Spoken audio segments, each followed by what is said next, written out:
Nunca em meus maiores sonhos eu imaginei um dia estar entrevistando o profeta de Deus. Então, tomem as suas vitaminas.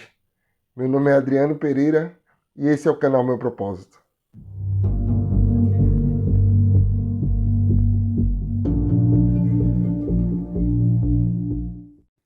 Presidente Nelson, é um prazer tê-lo aqui no canal Meu Propósito.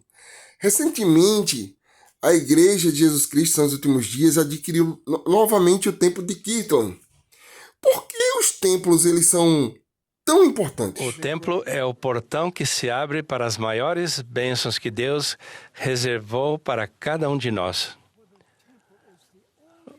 O templo é o único lugar na terra onde poderemos receber todas as bênçãos prometidas a Abraão.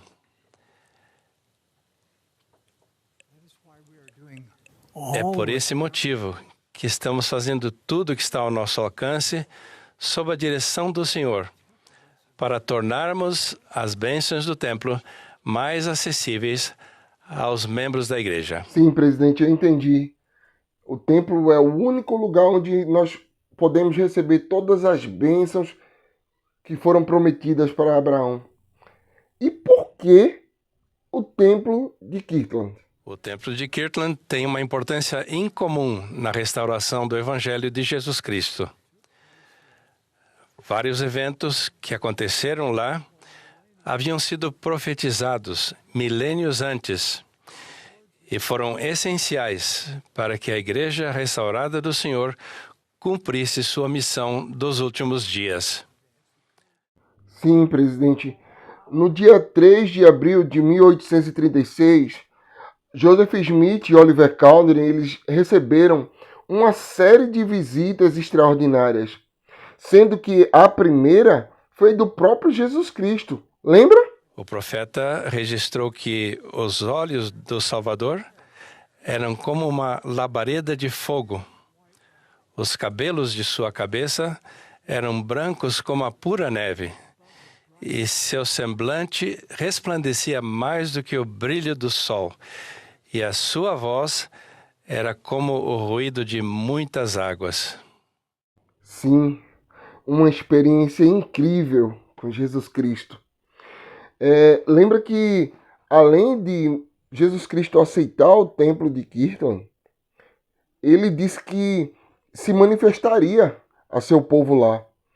Agora, a minha pergunta é a seguinte: essa promessa que o Salvador fez no templo de Kirtland, ela só se aplica apenas ao templo de Kirtland? Essa promessa significativa aplica-se hoje a todos os templos dedicados. Eu os convido a ponderar sobre o que essa promessa do Senhor significa pessoalmente para vocês. Então a promessa deixada por Cristo de se manifestar a seu povo, ela se aplica a todos os templos dedicados. Muito obrigado, presidente.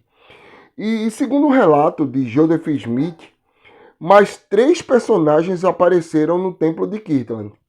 Eu vou mencionar o nome e eu gostaria que o senhor falasse de uma forma breve o que cada um deles fez.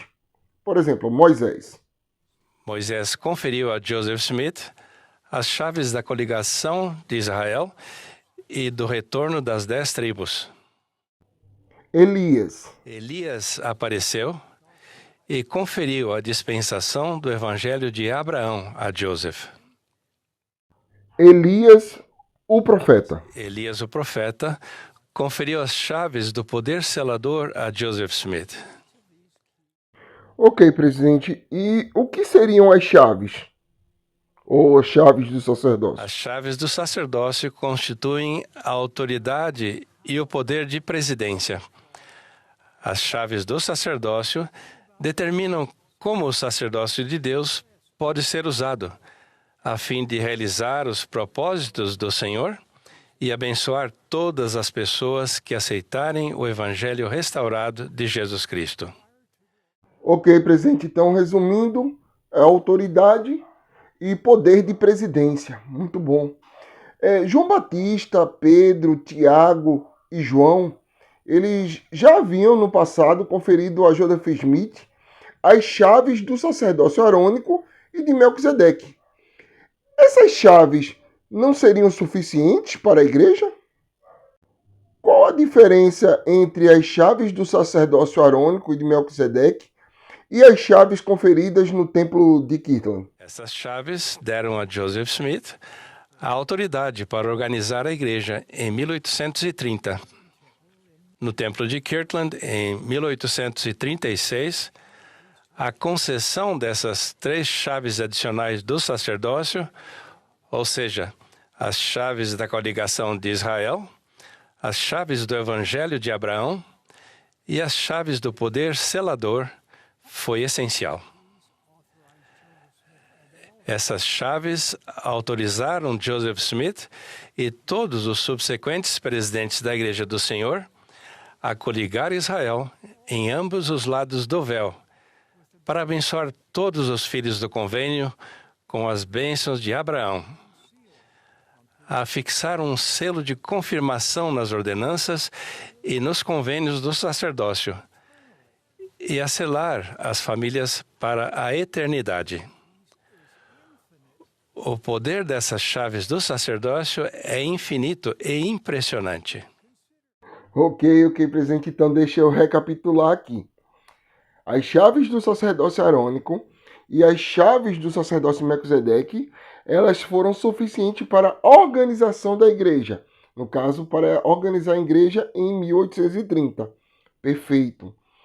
Mas para que eu pudesse ter um trabalho em ambos os lados do véu, eu precisei ter a visita de Moisés, para que pudesse ter a coligação de Israel em ambos os lados do véu, a visita e as chaves passadas por Elias do Evangelho de Abraão. E aí eu gostaria de abrir um parêntese de agradecimento ao Lucas Guerreiro, porque esses dias a gente conversou um pouco sobre essas chaves do Evangelho de Abraão, e que na verdade é o Evangelho de Cristo em sua plenitude, é tudo o que nós precisamos aprender para voltar à presença de Deus, para a exaltação. Na última entrevista que eu tive com o presidente Oaks, ele disse que o batismo era um pré-requisito para o reino celestial, mas as ordenanças do templo eram os pré-requisitos para a exaltação. Então, se o Evangelho de Abraão é o Evangelho que nos prepara para a exaltação, ele diz respeito a tudo o que nós aprendemos dentro do templo. Ou seja, tudo o que aprendemos dentro do templo está nos conduzindo para a exaltação. Muito obrigado, Lucas, pelo apoio também.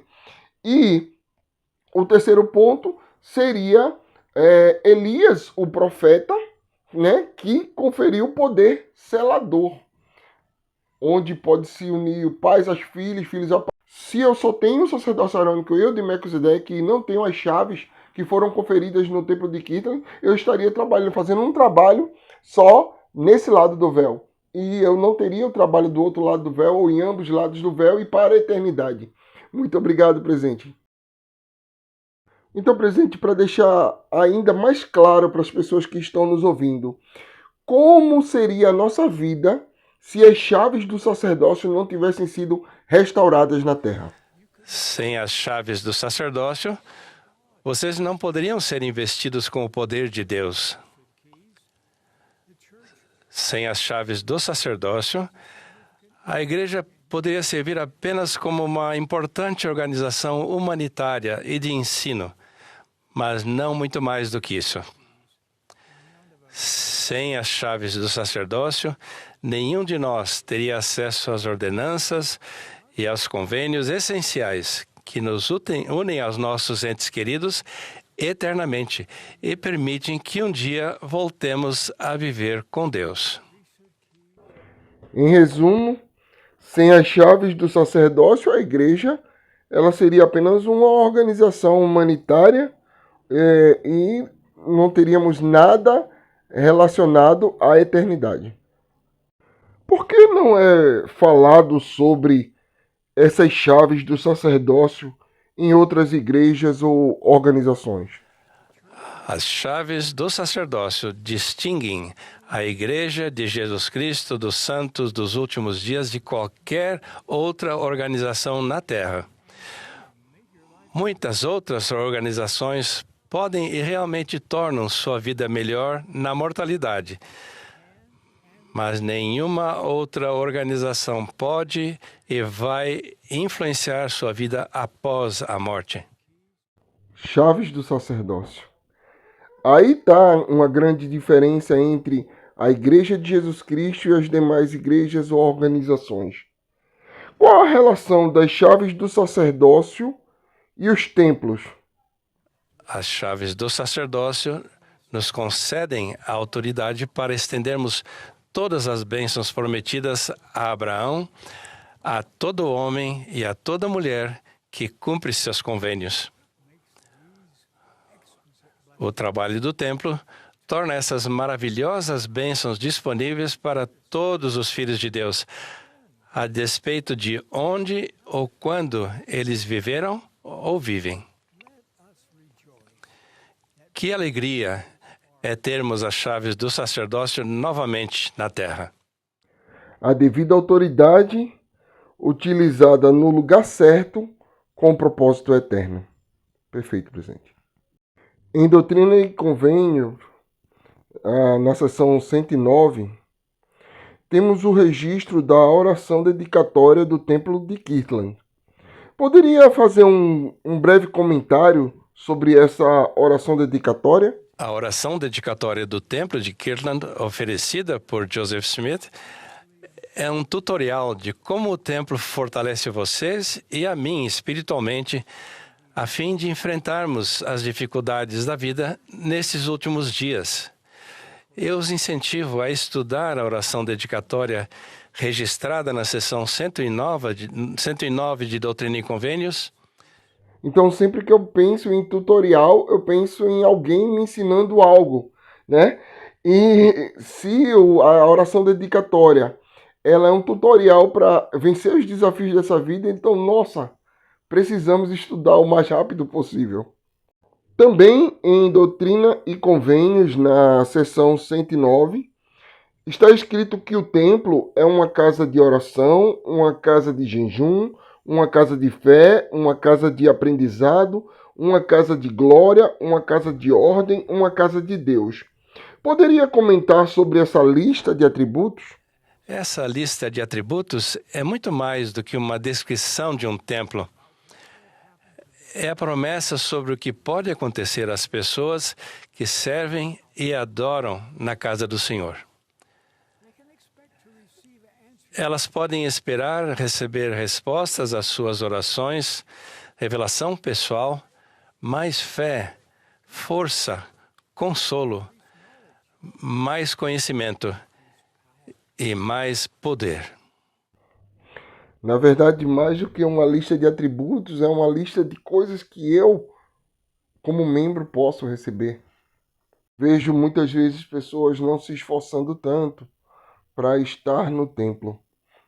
O que eu ganho, presidente, ao me dedicar ou dedicar o meu tempo no templo? O tempo despendido no templo vai ajudá-los a pensar celestial e a captar a visão de quem vocês realmente são, de quem podem se tornar e do tipo de vida que podem ter para sempre.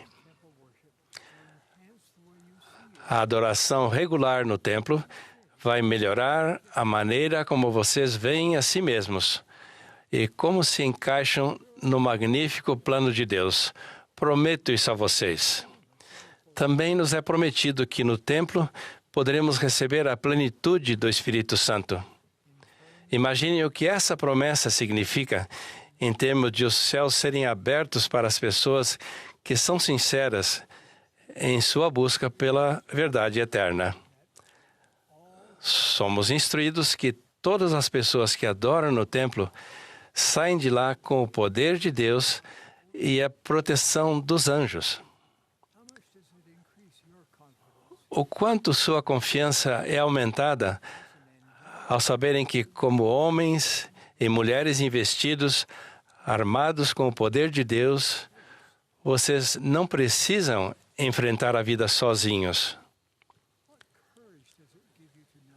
Quanta coragem vocês não recebem ao saberem que os anjos de fato os ajudam. Por fim, é-nos prometido que nenhuma combinação iníqua prevalecerá sobre as pessoas que adoram na casa do Senhor.